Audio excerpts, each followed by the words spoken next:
आप देख रहे हैं महाराष्ट्र जनशक्ति न्यूज चैनल और मैं हूं आपके साथ नेहा खान। आज महाराष्ट्र एसटी कामगार संगठन की ओर से प्रादेशिक मेळावा लिया गया। Yes sir. आज मान्यता प्राप्त महाराष्ट्र एसटी कामगार संघटनेचा मराठवाडा प्रदेशाचा प्रादेशिक मेळावा संपन्न होत आहे। या मेळाव्याला मराठवाड्यातील बहुसंख्य पदाधिकाऱ्यांनी हजेरी लावलेली आहे। या मेळाव्याचा प्रमुख उद्देश असा आहे की कर्मचाऱ्यांच्या प्रश्नांचं संकलन, त्याची सोडवणूक आणि संघटना आपल्याद्वारे या अंतर्गत संघटनेचे केंद्रीय नेते या आपल्या सभासदांच्या घरी येऊन किंवा दारी येऊन त्यांच्या प्रश्नांचं संकलन करून त्यांचा प्रश्न सोडवणं हा प्रमुख उद्देश आहे।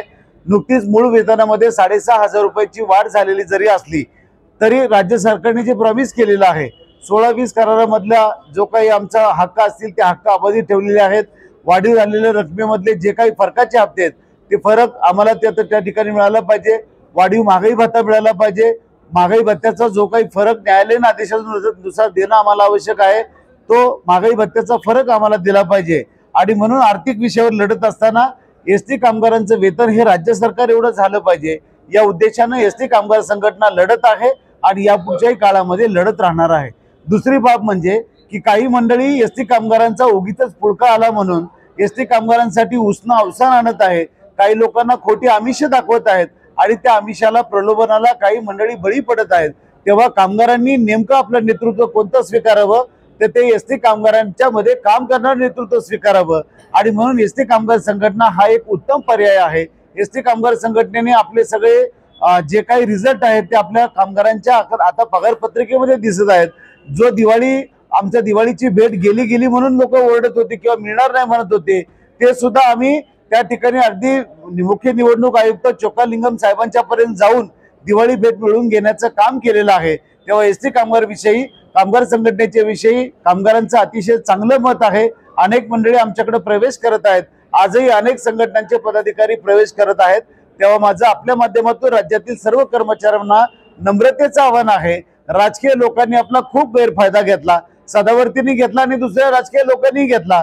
तेव्हा आपलं नेतृत्व कोण असावं याचा विचार अंतर्मुख होऊन तुम्ही करावा आणि म्हणून एसटी कामगार संघटनेच्या पाठीशी, आपल्या लढणाऱ्यांच्या पाठीशी उभं राहावं असं कळकळीचं आवाहन मी आपल्या माध्यमातून करतो। धन्यवाद। मी संदीप शिंदे, अध्यक्ष महाराष्ट्र एसटी कामगार संघटना।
Thank you.